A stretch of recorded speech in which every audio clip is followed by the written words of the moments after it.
반갑습니다. 오늘 시편 84편 말씀을 함께 나누도록 할게요. 1절 말씀을 읽습니다. 만군의 여호와여 주의 장막이 어찌 그리 사랑스러운지요. 내 영혼이 여호와의 궁정을 사모하여 쇠약하며 내 마음과 육체가 살아계신 하나님께 부르짖나이다. 아멘. 너무나 사랑스러운 시편이죠.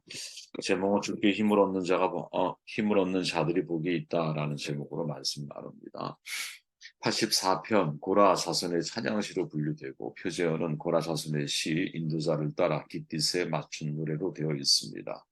우리가 잘 아는 스퍼진 목사가 이 시편을 시편의 진주라고 별명을 붙였거든요. 시편 중에서도 시편으로 인정을 하고 있죠. 왜냐하면 전체 내용이 하나님에 대한 아름다운 갈망의 마음을 마치 한 여인에 대한 사랑을 고백하듯이 시인이 고백하고 있습니다. 시인은 주의 장막의 아름다움을 사랑하고 갈망하죠. 이 시편이 바벨론 포로기에 쓰여진 것이라 할 때 성전을 향한 순례를 할 수 없는 상황에서의 시인의 갈망을 그대로 표현하는 거예요. 만나고 싶은데 만날 수 없고 가고 싶은데 갈 수 없는 그 상황 속에서의 하나님에 대한 갈망이 그대로 표현되어져 있는 것이죠. 그런 상황 속에서 시인이 반복해서 강조하고 있는 것이 있는데 바로 복이라고 하는 단어입니다. 저는 다양하게 이 시편을 이해하는 방법이 있겠지만 하나님의 집의 아름다움을 표현하면서 시인이 강조하는 것이 복이라고 하는 개념을 강조하고 있다라는 것에 초점을 맞추어서 오늘의 본문을 좀 이해해 보려고 해요. 4절에 보니까 주의 집에 사는 자들은 복이 있나니 그들이 항상 주를 찬송하리이다. 5절에 보니까 주께 힘을 얻고 그 마음에 시온의 대로가 있는 자는 복이 있다. 12절에 보니까 만군의 여호와의 주께 의지하는 자는 복이 있다. 이렇게 말을 하고 있죠. 이 말이 우리에게 전해주는 교훈이 뭘까? 질문을 가지고 말씀을 나눠보면 참된 복이 무엇인지 다시 한번 고민하게 만드는 시인의 고백이 아닌가 하는 생각이 들어요. 4절 말씀이 이렇게 말하죠. 주의 집에 사는 자들이 복이 있나니 그들이 항상 주를 찬송하리이다. 여러분 항상 주님을 찬송하는 그러한 종의 삶을 살아가시기를 바랍니다. 주의 집에 사는 것이 복이 있는 거예요. 고라의 반역에도 그의 자손들은 죽임을 당하지 않죠. 신앙의 연좌지는 없는 거예요. 과거에는 우리나라에도 그죠. 몇族을 멸한다 이런 얘기도 있고 실제로 그것을 행해서 한 가문이 멸망하기도 하고 별의별 일이 다 역사적으로 있었잖아요. 그죠? 신앙에는 그런 게 없는 것 같아요. 하나님 그걸 원하지 않아요. 부모의 죄는 부모의 죄인 거예요. 자녀에게 그것을 더 눕혀서 자녀를 고통스럽게 만들지 않는 것이죠. 도리어 그 후손들은 훗날 성목과 성전의 문지기가 되죠. 그렇죠? 얼마나 아름다운 일입니까? 문지기가 된다라는 것은 매일 문을 열고 닫는 일을 하는 거 아니겠어요? 그죠? 여러분 인생을 살아갈 때 내가 매일 아침에 문을 열고 새벽에 문을 열고 저녁에 문을 닫는 인생. 교회로 얘기했을 때 내가 제일 먼저 가서 제일 나중에 나오는 삶. 이거는 여러분 영적인 리더의 길입니다. 리더가 그런 거잖아요. 제일 먼저 들어가서 제일 나중에 나오려고 하는 마음. 제일 먼저 희생을 하고 영광을 제일 나중에 받으려고 하는 그런 마음을 품을 때 그게 정말 영적인 권위가 있는 리더의 모습이겠죠. 고라의 후손들은 힘들고 고달픈 삶의 현실 속에서도 하나님의 보좌로 가고 싶은 마음을 곡주에 담죠. 그러다 보니 내 영혼이 여호와의 궁정을 사모하여 쇠약하였다. 여러분 하나님의 전을 사모함으로 마음이 쇠약해지는 걸 경험해 보셨습니까? 그만큼 시인은 하나님의 은혜를 사모하고 있죠. 그 시인이 또 고백하는 거예요. 주의 집에 사는 자들은 복이 있다. 왜? 항상 주를 찬송하리. 소중한 것을 잃고 나면 비로소 그 가치를 알게 되는 때가 있잖아요, 여러분. 그죠? 나라를 빼앗기고 나면 우리나라 너무 많이 경험했죠. 나라의 소중함을 알게 되죠. 내가 정말 사랑하는 사람을 잃고 나면 내가 사랑했던 것만큼 괴로운 시간들이 나에게 필요한 거거든요. 그걸 여러분 두려워할 필요는 없어요. 내가 사랑했던 것만큼 눈물을 흘려야 되는 거예요. 저도 수년을 울어본 적이 있어요, 혼자. 사랑하는 사람을 잃고 났는데 사랑했던 기간만큼 마음이 아픈 거죠. 당연한 거예요, 여러분. 그런 마음을 가지고 살아가는 게 왜 나쁠까요? 아름다운 거 아닐까요? 지금 시인이 그런 마음인 거죠. 시인은 주의 집에 사는 자들이 복이 있다라고 선언을 해요. 시인은 예루살렘 성전을 그리워하며 주의 집을 거론하지만 오늘날 주의 집은 여러분 장소나 곳의 의미가 아니잖아요. 시간과 때의 의미가 강하잖아요. 그죠? 바울의 말처럼 우리 자신이 하나님이 거하는 성전이라 할 때 내가 하나님과 함께하고 싶은 마음이 있느냐. 이 질문에 스스로 답변을 해야 되는 것이죠. 존 메가더 훌륭한 목사님이죠. 참된 예배라고 하는 책에서 말해요. 교회의 실증이 나면 그것은 그 교회의 설교가 어떠한가를 말해주는 것이 아니라 당신의 마음 상태가 어떠한가를 말해주는 것입니다. 만약 당신이 교회에 흥미가 없거나 무관심하다면 그것은 예배나 설교 때문이 아니라 당신 자신 때문입니다. 스퍼진 목사가 이렇게 말했잖아요. 왜 사람들은 종종 예배 장소에 있으면서 거룩하지 않은가? 그것은 그들이 자신의 골방에 들어가는 것을 게을리했기 때문이다. 여러분 참 의미 있는 말이죠. 여러분 스스로가 예배자인데 누가 나에게 예배를 대신해 주기를 기대하면 되겠어요. 그죠? 내가 내 인생의 각을 뜨고 내가 내 입술을 열어 찬양하고 내 입술을 열어 기도하고 내 마음을 열어 하나님 말씀을 들으려고 해야 되는 것이지. 예배를 보기 위해서 인생을 살아가는 사람은 평생 여러분 그 신앙의 수준을 벗어나지를 못해요. 내가 예배자라는 의식을 가지고 주님 앞에 나아갈 때 주의 집이 소중함을 내가 깨닫는 것이죠. 혼자서 여러분 공동체만큼의 예배를 준비할 수 있는 혼자 예배 드리시라니까요. 아무 상관없어요. 그러나 혼자 준비한 예배가 공동체의 예배보다 여러 가지 면에서 부족하다라고 판단될 때는 공동체와 함께 해야 된다니까요. 살아보니까 여러분 혼자서 할 수 있는 것은 많지 않아요. 혼자 할 수 있는 것은 깊은 내가 하나님 말씀에 대한 묵상과 하나님과 나의 사귐의 관계 이건 가능하겠지. 그러나 정말 내가 하나님을 찬양하고 공동체의 그 연합된 소리, 하모니를 이루는 그 목소리로 하나님을 예배하는 것과는 에너지가 달라요. 그죠? 에너지가. 생후 6개월 이후로 평생 볼 수 없는 상태로 95년을 살아간 사람이 있어요. 자신이 공부한 맹인 학교에서 23년 동안 후배들을 가르쳐 결혼했는데 남편도 앞을 못 보는 음악가였어요. 여러분 우리가 찬송 부르고 있는 바로 제인 크로스비라고 하는 여사에 관한 이야기예요.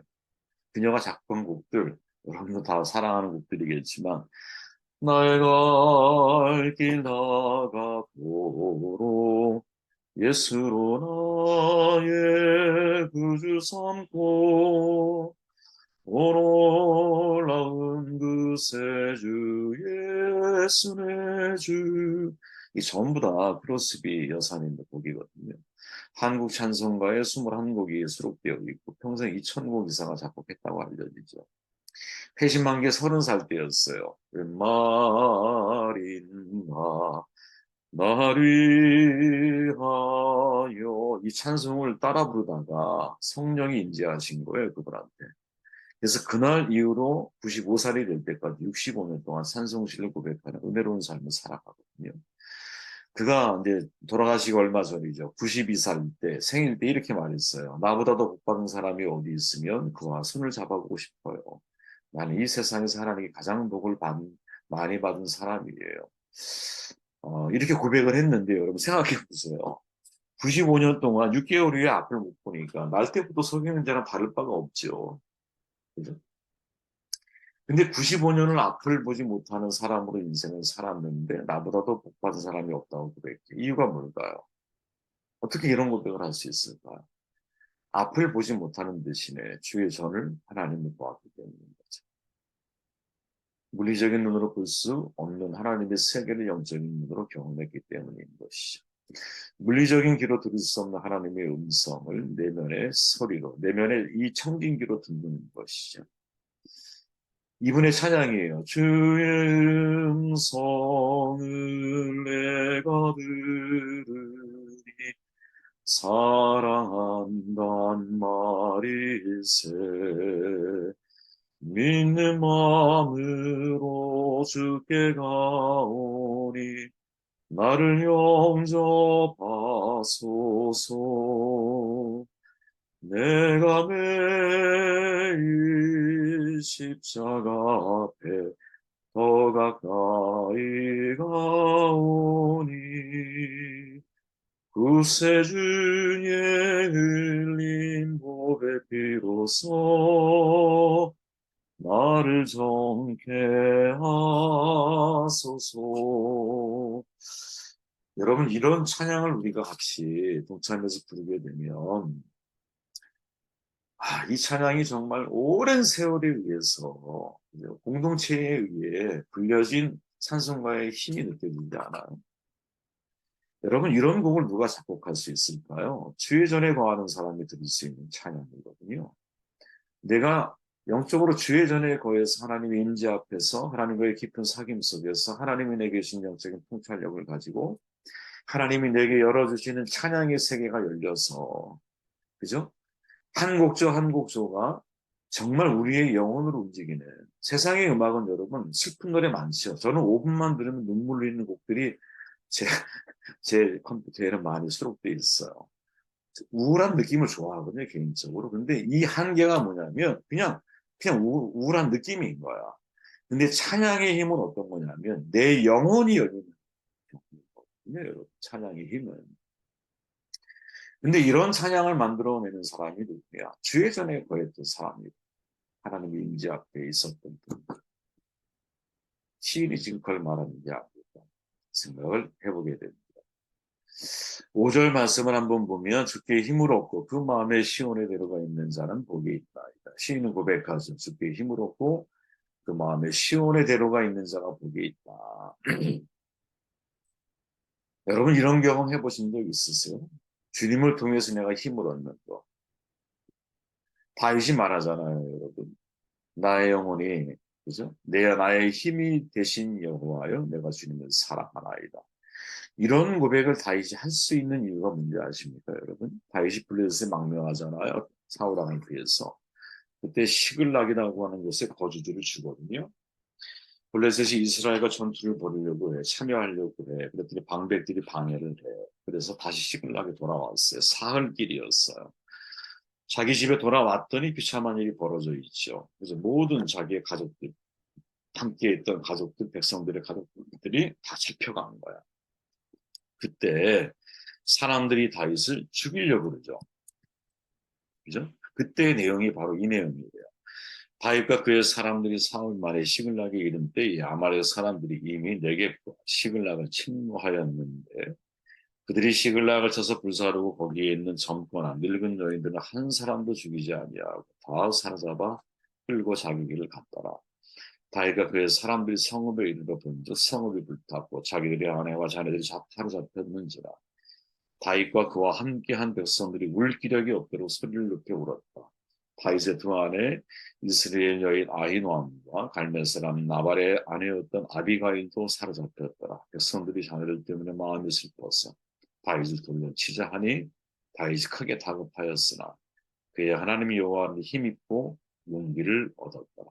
바로 이 장면이죠. 그죠? 이 굉장히 사실은 뭐랄까요? 눈물 나는 장면이죠. 그죠? 내가 신뢰하고 내가 믿고 나와 함께했던 나의 동지들이 갑자기 나를 죽이려고 그래. 사실은 다윗도 가족을 빼앗겼고 백성도 가족을 빼앗긴 동일한 상황이거든요. 그런데 그 책임을 누구에게? 리더인 다윗에게 돌리는 거죠. 이 리더와 백성들의 차이가 바로 여기에 있는 거예요. 결정적인 순간에 우리는 그런 책임을 리더가 감당하려고 하는 마음을 먹어야 된다고 저는 봐요. 근데 영적인 리더의 차이는 뭐가 있느냐? 그때 내가 누구를 힘입어 그 상황을 극복하려고 하느냐? 여호와를 힘입어서 다윗이 그 상황을 극복했다 이 말이죠. 어제 우리가 여러분 이제 그런 얘기를 했잖아요. 우리 말씀 교제를 통해서 모인 교회가 있다, 흩어진 교회가 있다. 최영수 라고 하는 이랜드에 우리를 얘기하는 신우의 총 책임을 감당했던 분이 쓴 올해 일의 그리스도인이라고 하는 책의 내용을 제가 정돈해서 어제 함께 말씀 나눴는데 모인 교회, 흩어진 교회 이야기를 나눴죠. 모인 교회는 뭐냐? 주일날 모여서 같이 말씀을 나누고 같이 예배를 드리고 같이 성도의 교제를 하고 친교를 나누고 이건 모인 교회야. 그럼 모인 교회가 핵심이냐? 아니라는 거죠. 모임 이후에 무엇? 흩어진 교회가 존재해요. 우리의 삶을 놓고 볼 때 여러분 흩어진 교회가 1대 6이에요. 그죠? 주일은 하루고 6일은 우리가 일터 속에서 우리가 인생을 살아가. 근데 그 일터라고 하는 것이 여러분 바로 내가 사역해야 숨겨지고 내가 살아내야 한 삶의 사역 터전인 거죠. 그걸 바로 흩어진 교회라고 표현하는 거예요. 그러면 주일날 우리가 왜 모인 교회로서 존재해야 하느냐? 흩어진 교회로서 인생을 살아가기 위한 에너지 충전소가 에너지를 충전하는 시간이 모인 교회가 감당해야 할 중요한 책임이라는 것이. 그런데 지금까지 한국 교회가 많이 여러분 실패한 것 중에 하나, 놓치고 살아간 것 중에 하나가 뭐냐? 주일날 모인 교회에서 에너지를 다 쏟아붓게 만드는 거지. 모이기를 패하지 말라 이 말씀 하나 붙들고 모인 교회에서 모든 에너지를 쏟아붓도록 인생을 살아가. 교회에서 봉사해야 돼. 예배에 참석해야 돼. 물론 그게 잘못됐다, 틀렸다 이런 말을 하려고 하는 게 아니에요. 부분적으로는 맞아요. 그러나 여러분 가만히 생각해 보십시오. 진짜 우리가 인생을 잘 살아내야 할 빛과 소금의 역할을 감당해야 할 장소는 공동체라고 하는 안방의 호랑이 역할을 해야 하는 그 장소가 아니거든요. 진짜 우리의 선교지 일터거든요. 그러니까 여러분 어제 말씀 나눴던 것처럼 그죠? 자기의 사명지를 이야기할 때 이제 교회에 와서는 내가 장로 집사가 맞아요. 그게 나의 사명지야. 그렇게 표현해도 괜찮아. 그러나 사회에 내가 나아갔을 때, 일터에 내가 나아갔을 때는 나는 하나님이 나를 사장으로 부르셨습니다라고 고백하는 게 맞다라는 거죠. 하나님이 나를 부장으로 부르셨다라는 게 맞다라는 거죠. 그리고 모인 교회로서의 역할, 이 모인 교회가 해야 할 정말 중요한 역할 가운데 하나는 흩어진 교회로 인생을 살아갈 수 있도록, 흩어진 교회에서 빛과 소금의 역할을 잘 감당할 수 있도록 모인 교회가 에너지를 그들에게, 힘을 그들에게 실어주는 쪽으로 모인 교회의 예배와 모든 성도의 교제와 모든 남들이, 모든 친교가 거기에 초점을 맞춰줘야 되는 것이 이게 성경적으로도 올바른 것이 아닐까. 저는 그런 생각을 해보게 되거든요. 그분의 말을 제가 그대로 여기 실어드렸어요. 성도들의 인생의 대부분은 삶의 현장에 흩어진 교회의 모습으로 살아갑니다. 모인 교회는 흩어진 교회를 준비해야 되는 것이. 성도들이 대부분의 삶을 보내는 흩어진 교회의 삶을 위해 모인 교회가 필요한 거예요. 모인 교회가 흩어진 교회를 지원하지 않으면 각자의 흩어진 삶의 현장에서 그리스도인으로 살아가기는 어렵기 때문입니다. 그렇게 모든 성도는 모인 교회에서 충전되고 무장되어져야 되는 것이죠. 저는 저희 교회가 이러한 교회의 좋은 롤 모델이 되는 그러한 공동체가 되기를 희망하고 저와 여러분들이 이 역할을 잘 감당했으면 좋겠다 하는 생각을 해보게 됩니다. 12절 말씀을 간단히 정돈할게요. 만군의 여호와의 주께 의지하는 자는 복이 있다. 고라자손의 마지막 고백입니다. 주를 의지하는 자가 복이 있다. 여러분 민수기 16장에 보면 250명의 고라자손 함께했던 사람들이 땅이 갈라서 죽음을 당하다 생매장 되잖아. 그랬더니 죽음을 당한 다음날 이스라엘 자손의 온 회중이 모세와 아론을 원망하기 시작을 해요. 너희가 여호와의 백성을 죽였구나라고 말하면서 그 책임을 모세와 아론에게 떠넘기거든요. 근데 그때 회막을 바라보니까 구름이 회막을 덮고 그리고 여호와의 영광이 나타나. 모세와 아론이 피할 곳은 회막밖에 없어. 왜? 백성들이 다 모세를 원망하고 모세를 치려하니 누구한테 피하겠어요? 의지할 사람이 누가 있겠어요? 오직 하나님밖에 없는 거지. 그런데 하나님이 그때 뭐라고 말하냐면 너희는 이 회중에서 떠나라. 내가 순식간에 그들을 다 멸해버리겠다. 라고 말을 해요. 그런데 이 이야기를 들은 모세와 아론이 급격하게 특히 이제 모세가 아론에게 부탁을 해서 갑자기 향로의 제단을 불러 가져다가 회중들의 죄를 속죄하는 행동을 해요. 그리고 아론이 그 모든 것을 다 순종해서 이제 떠났을 때 민수기 16장 46절에 보니까 백성을 다 진멸하려고 하셨던 하나님의 분노가 연병으로 변화되면서 14,700명이 죽음을 당하고 백성들은 멸함을 당하지 않아요. 저는 이 장면을 고라 자손의 후손들이 기억하고 있다고 봐요. 백성들이 지금 이 고라 자손의 후손이 고백하고 있는 만군의 여호와의 주께 의지하는 자가 복이 있다라고 말하는 이 표현 속에는 모세와 아론에 대한 이야기가 숨겨 있는 거지. 더 이상 피할 데가 없어. 왜? 우리 백성이 모세와 아론을 궁지에 몰아가는데 어디로 피하겠어요? 그때 누구에게? 여호와 하나님께 피했을 때 하나님께서 그의 문제들을 아주 깨끗하게 해결해 주시더라. 이게 공의인 거죠. 저는 복이라고 하는 단어를 통해서 오늘의 시편의 말씀을 함께 정돈해 봤어요. 여러분들이 더 깊은 묵상하시기를 바라고 제가 기도하고 막